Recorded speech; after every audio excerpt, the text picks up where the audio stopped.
The City of Ember, written by Jeanne DuPrau, the first book of Ember. Chapter 19, A World of Light. As they squeezed past the rocks at the entrance to the path, June thought he saw the candlelight glance off a shiny place on the wall.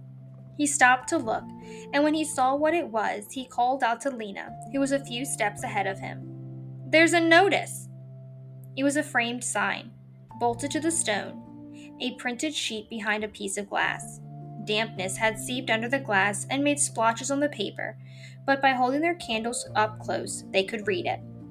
"Welcome, refugees from Ember. This is the final stage of your journey. Be prepared for a climb that will take several hours. Fill your bottles with water from the river. We wish you good fortune. The Builders." "They're expecting us," said Lena. "Well, they wrote this a long time ago," June said. "The people who put it here must all be dead by now." "That's true, but they wished us good fortune. It makes me feel as if they're watching over us." "Yes, and maybe their great-great-great-grandchildren will be there to welcome us." Encouraged, they started up the path. Their candles made only a feeble glow, but they could tell that the path was quite wide. The ceiling was high over their heads. The path seemed to have been made for a great company of people. In some places, the ground beneath their feet was rutted in parallel grooves, as if a wheeled cart of some kind had been driven over it. After they walked a while, they realized that they were moving in long zigzags. The path would go up in one direction for some time, and then turn sharply and go the opposite way. As they went along, they talked less and less. The path sloped relentlessly upward, and they needed their breath just for breathing. The only sound was the light pat-pat of their footsteps. Lena and June took turns carrying Poppy on their backs. She'd gotten tired of walking very soon and cried to be picked up. Twice they stopped and sat down to rest, leaning against the walls of the passage and taking drinks from June's bottle of water. "How many hours do you think we've been walking?" Lena asked. "I don't know," June said. "Maybe 2, maybe 3. We must be nearly there." They climbed on. Their first candles had long ago burned down to the last inch, as had their second candles. Finally, when their third ones were about halfway gone, Lena began to notice that the air smelled different. The cold, sharp-edged rock smell of the tunnel was changing to something softer, a strange, lovely smell. As they rounded a corner, a gust of this soft air swept past them and their candles went out. June said, "I'll find a match." But Lena said, "No, wait, look!" They were not in complete darkness.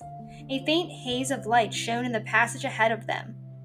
"It's the lights of a city," breathed Lena. Lena set Poppy down. "Quick, Poppy," she said, and Poppy began to trot, keeping close at Lena's heels. The strange, lovely smell in the air grew stronger. The passage came to an end a few yards farther along, and before them was an opening, like a great empty doorway.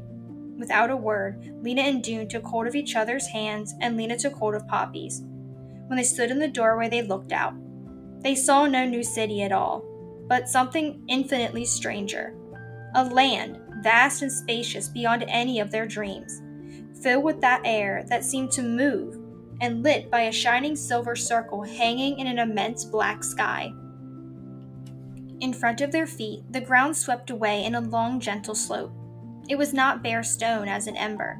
Something soft covered it, like silvery hair as high as their knees. Down the slope was a tumble of dark, rounded shapes, and then another slope rose beyond that. Way off into the distance, as far as they could see, the land lay in rolling swells with clumps of shadow in the low places between them. "June!" cried Lena. "More lights!" She pointed at the sky. June looked up and saw them. Hundreds and hundreds of tiny flecks of light, strewn like spilled salt across the blackness.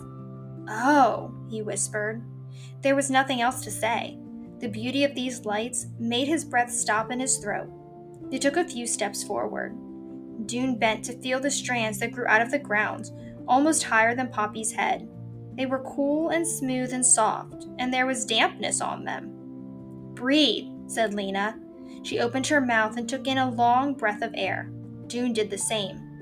"It's sweet," he said, "so full of smells." They held their hands out to feel the long stems as they waded slowly through them. The air moved against their faces and in their hair. Hear those sounds? Said June. A high, thin chirping noise came from somewhere nearby. It was repeated over and over like a question. Yes, said Lena. What could it be? Something alive, I think. Maybe some kind of bug? A bug that sings. Lena turned to Dune. Her face was shadowy in the silver light. It's so strange here, Dune, and so huge, but I'm not afraid. No, I'm not either. It feels like a dream. A dream, yes. Maybe that's why it feels familiar. I might have dreamed about this place. They walked until they came to where the dark shapes billowed up from the ground. These were plants, they discovered, taller than they were, with stems as hard and thick as the walls of houses, and leaves that spread out over their heads. On the slope beside these plants, they sat down. Do you think there's a city here somewhere? Lena asked, or any people at all? I don't see any lights, Dune said, even far off. But with this silver lamp in the sky, maybe they don't need lights. Dune shook his head doubtfully. People would need more light than this, he said. How could you see well enough to work? How could you grow your food? It's a beautiful light, but not bright enough to live by. Then what shall we do if there's no city and no people? I don't know. Dune didn't feel like thinking. He was tired of figuring things out. He wanted to look at this new world and take in the scent of it and the feel of it and figure things out later. Lena felt the same way. She stopped asking questions, drew Poppy onto her lap, and gazed in silence at the glimmering landscape. After a while, she became aware that something strange was happening. Surely when she had first sat down, the silver circle was just above the highest branch of the tall plant. Now the branch cut across it. As he watched, the circle sank very slowly down until it was hidden, except for a gleam of brightness behind the leaves. It's moving, she said to Dune. Yes. A little later, it seemed to her that her eyes were blurring. There was a fuzziness in the sky, especially around the edges. It took a while for her to realize what was making the fuzziness. Light, she said. I see it, said Dune. It's getting brighter. The edge of the sky turned gray, and then pale orange, and then deep fiery crimson. The land stood out against it, a long black rolling line. One spot along this line grew so bright they could hardly look at it, so bright it seemed to take a bite out of the land. It rose higher and higher until they could see that it was a fiery circle, first deep orange and then yellow, and then too bright to look at any longer. The colors seeped out of the sky and washed over the land. Light sparkled on the soft hairs of the hill and shone through the lacy leaves as every shade of green sprang to life around them. They lifted their faces to the astonishing warmth. The sky arched over them, higher than they could have imagined, a pale, clear blue. Lena felt as though a lid had been on her all her life and had been lifted off. Light and air rushed through her, making a song, like the songs of Ember, only this song was of joy. She looked at Dune and saw he was smiling and crying at the same time, and she realized she was too. Everything around them was springing to life. A glorious racket came from the branches. Tweedling notes, peeps, burbles, high, sharp chirps.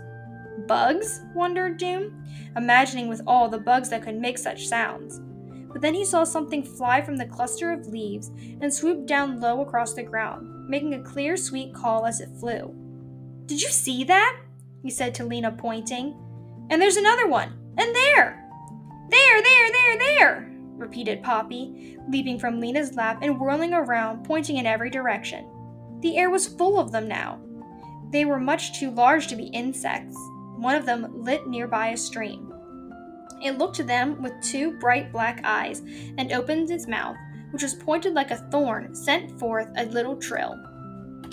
It's speaking to us, said Dune. What could it be? Lena just shook her head. The little creature shifted its claw-like feet on the stem, flapped its brown wings and trilled again. Then it leapt into the air and was gone. They leapt up too, and threw themselves into exploration. The ground was alive with insects, so many that Dune just laughed in helpless wonder. Flowers bloomed among the green blades, and a stream ran at the foot of the hill. They roamed over the green-coated slopes, running, sliding, calling out to each other with each new discovery until they were exhausted. Then they sat down by the entrance to the path to eat what was left of their food. They untied Dune's bundle, and Lena suddenly cried out, "The book! We forgot about the book!" There it was, wrapped in its blotched green cloth. "Let's read it out loud while we eat," said Dune.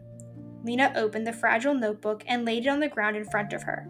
She picked up a carrot with one hand, and with the other she kept her place on the scribbled page. This is what she read.